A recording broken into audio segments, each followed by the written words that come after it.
ভালো ভয় পাইছি রে তুফান। এটা বাংলার কেজিএফ, বাংলার কেজিএফ। বরিশাল থেকে দেখতে এলাম আমার ফ্রেন্ডদেরকে নিয়ে। তুফান 2 এর জন্য ওয়েট করতেছি, এরপরে নেক্সট পার্টে দেখা যাবে যে কি হয় চঞ্চল আর সাকিবের। আর 2টার অপেক্ষা বলতেছে নকল নকল, আসলে এটা নকল না, হয়তোবা দুই একটা ওই লুক হয়তোবা হইতে পারে, কিন্তু নকল না, এটা আসলে একটা মৌলিক কাহিনী। মোটামুটি ঢাকাবাসীকে জানাইতে চাই যে শুধু ঢাকায় সাকিবের ভক্ত নাই, বরিশালেও আছে, বরিশাল থেকে মানুষ আগ্রহের সহিত আসে এবং উন্মোদনা তাদের ভিতরেও আছে সাকিবকে নিয়ে। এই তুফান ছবিটি হচ্ছে ট্রেলার, তুফান 2 আছে মূল সিনেমা, এবং তুফান 2 যেদিন মুক্তি পাবে সেদিন বাংলাদেশ স্তব্ধ হয়ে যাবে।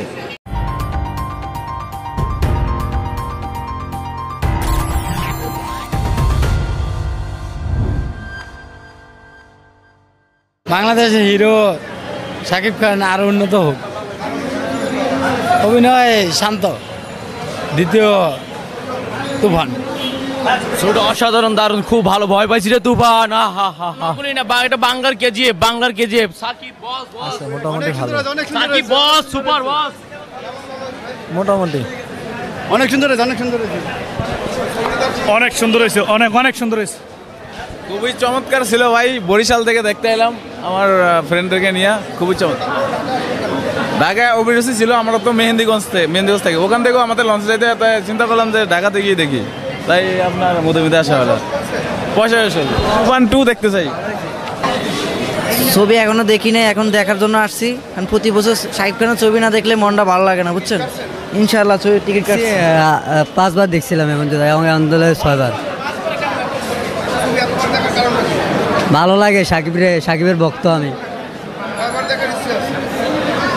এই আজকে দেখার ইচ্ছা, 5 বার দেখে এটা দেখলে 6 বার।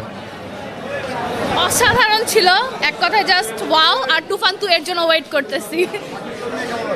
ভালো লাগছে, সবার অভিনয় অনেক ভালো ছিল।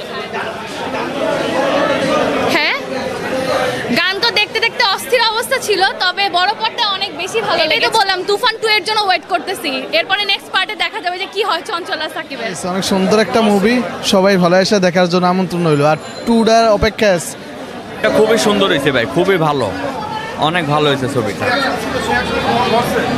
না ওইভাবে দেখলাম না, সিট আমার সামনে কিছু সিট খালি ছিল। ভালো লাগছে। আমি মঙ্গলবার ঈদের দ্বিতীয় দিন আমার পরিবার সহ দেখছি, এবং ঈদের পরে তৃতীয় দিন আবার মধুমিতায় দেখছি। আর আজকে আসলাম যে বছর ছবির মানে পরিস্থিতিটা দেখতে, যে কীরকম দর্শক চাহিদা সেটা দেখার জন্য আর কি আসছি। যে ভালো রেসপন্স দেখতেছি, যে না ভালোই রেসপন্স হচ্ছে, এবং অনেকেই বলতেছে নকল নকল, আসলে এটা নকল না, হয়তোবা দুই একটা ওই লুক হয়তোবা হইতে পারে, কিন্তু নকল না, এটা আসলে একটা মৌলিক কাহিনী, এবং এটা নকল না। আপনারা আসেন, এটা পুরো অ্যাকশন ধর্মী ছবি এবং টুইস্টে ভরা, এবং এই টুইস্টগুলো দেখার জন্য আপনার ভালো লাগবে। এবং চঞ্চল এবং সাকিবের রসায়ন অসাধারণ হয়েছে। লুকটা হয়তোবা অ্যানিমাল থেকে ইন্সপায়ার হওয়া বা কেজিএফ থেকে ইন্সপায়ার হওয়া, কিন্তু মূল থিমটা পুরোই মৌলিক, এ জায়গায় নকলের কোনো কিছুই আমি পাই নাই, ঠিক আছে। আর যদি আমাদের ভাবতে হবে যে অ্যানিমাল বা কেজিএফ এগুলো হচ্ছে 200 কোটি 225 কোটি টাকার ছবি, আর তুফান হয়েছে 8 থেকে 10 কোটি টাকার ছবি। তাহলে 8 থেকে 10 কোটি টাকার ছবিতে যদি আমরা অ্যানিমাল কেজিএফের ভাইব পাই, তাহলে 8-10 কোটি টাকার তুফানই তো ভালো আমাদের কাছে। আমি বরিশাল থেকে আসছি।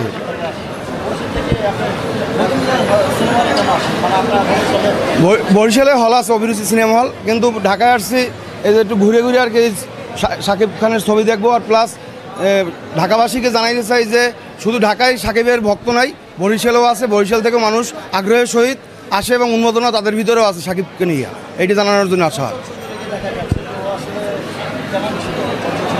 চঞ্চল চৌধুরীর এই থিমটা আগেই নেওয়া উচিত ছিল অন্য পরিচালকদের। সাকিব খান এক জনরার নায়ক, চঞ্চল চৌধুরী আরেক জনরার, কিন্তু এই 2 জনরা যখন একত্র হয়েছে তখন একটা ব্যাঙানো হয়ে গেছে, ব্লাস্ট করছে। এই ব্লাস্টটা আরও আগে দরকার ছিল, এবং আমি খুবই খুশি যে চঞ্চল চৌধুরী এবং সাকিব খান মিলে এটা ভালো একটা ছবি আমাদের উপহার দিয়েছে। এজন্য সাকিব খানকে স্যালুট, রায়হান রাফিকে স্যালুট। ছবি থেকে যারা বের হচ্ছে ম্যাক্সিমাম সবাই বলছে যে তুফান 2 এর কথা বলছে, 2 এর কথা কেন বলছে? কারণ এই তুফান ছবিটি হচ্ছে ট্রেলার, তুফান 2 আছে মূল সিনেমা, এবং তুফান 2 যেদিন মুক্তি পাবে সেদিন বাংলাদেশ স্তব্ধ হয়ে যাবে। এজন্য তারা তুফান 2 চাচ্ছে। খুব শীঘ্রই আমরা ফিরে যাচ্ছি। এতদিন আমরা বাহুবলী 2-র জন্য অপেক্ষা করতাম, ওয়ার 2-র জন্য অপেক্ষা করছি, পুষ্পা 2-র জন্য অপেক্ষা করছি, এখন আমরা তুফান 2-র জন্য অপেক্ষা করতেছি। এটা বাংলা ফিল্মের জন্য একটা গর্বের বিষয়। এবং সেটা শাকিবের হাত ধরেই আসলো। শাকিব খানকে উদ্দেশ্য করে বলতে চাই যে শাকিব খান যে পর্যায়ে চলে গেছে, এই যে এত সুন্দর সুন্দর ছবি দিচ্ছে, সে যেন এই এফডিসির কিছু লোকের স্বার্থের কথা চিন্তা করে আর যেন কোনো বস্তা বস্তা ছবি না করে, আমরা যেন এইরকম ছবি আরও পাই এবং আমাদের মধ্যে এইরকম উন্মোদনা যেন আরও তৈরি হয়, এটাই আমি শাকিব খানের কাছে চাওয়া।